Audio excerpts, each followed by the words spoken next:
Hello, church. I have been so missing seeing so many of you, and this COVID-19 pandemic has made all of our lives much harder. I thank you for all of your many prayers and thoughtful considerations, the many ways that you've touched my life in recent days as I've been dealing with the recent passing of my beloved Dawn.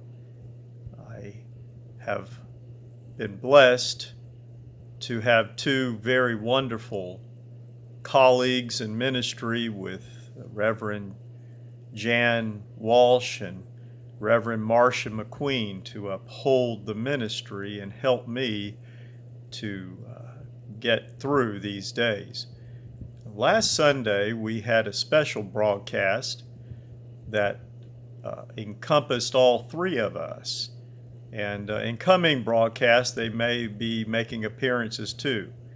Now, this coming Sunday, both myself and Marcia will lead the Bible study on our weekly Nothing But Grace broadcast. We hope that this Sunday that broadcast will be streaming once again. However, if there is ever any problem with you receiving the internet stream, go to our website and click on the podcast. Many people have already commented that the podcast is actually easier to listen to. So that is available 24 hours, 7 days a week. And I encourage you to do that so that you might be able to keep up with the events of the church, feel a sense of connection in this time that we are walking through right now. It may be easily likened to going through a storm. And the topic this Sunday is stormy weather, focusing on a parable, not a parable, actually an account of an experience in Jesus's ministry when he was crossing the Sea of Galilee and a strong storm came up and the disciples cried out, "Lord, don't you even care that we are perishing?" Well, if you've ever been able to relate to that, then perhaps this Sunday is a Sunday you should make a special attempt to tune in and invite, hopefully, your friends to do the same, who are feeling maybe a little bit right now like we might be perishing. I want to let you know a little bit about what my schedule will be like right now. I have had wonderful family members who have come from far away as Hawaii, California, Texas, actually many places where COVID-19 is very active right now. I am staying away from the office when people are there. So typically I would be there in the mornings, but if I go to the office these days, I'm going in late in the day when I'm fairly sure that I will be alone for the next 2 weeks. But I am working, and you may contact me at any time. You can call me, you can text me, you can email me. These are ways that I have been staying connected with people, and I want you to feel free to connect with me. I'm able to talk to you and love to talk to you. So please do not hesitate if you have a need, a concern, some pastoral thing that I might do for you. I would love to do so. And I know I speak freely and also for my co-pastors, Jan and Marcia. I want to also let everyone know that I am not the only one who is going through a tough time in our church. Other deaths have occurred. Other diagnoses have been announced. There are those who are going through financial difficulty. We love and care for one another. We lift our prayers for one another.